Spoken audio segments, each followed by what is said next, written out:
Oh, that looks very close and gone. Didn't spin back with the arm. Shakib doesn't spin it much.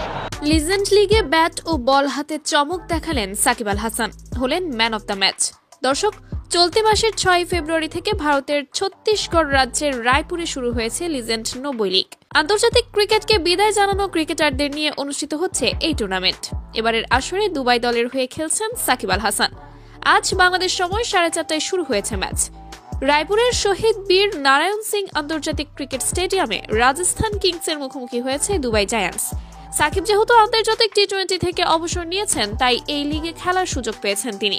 বাংলাদেশের আরেক সাবেক তারকা তামিম ইকবালেরও খেলার সম্ভাবনা রয়েছে এই টুর্নামেন্টে।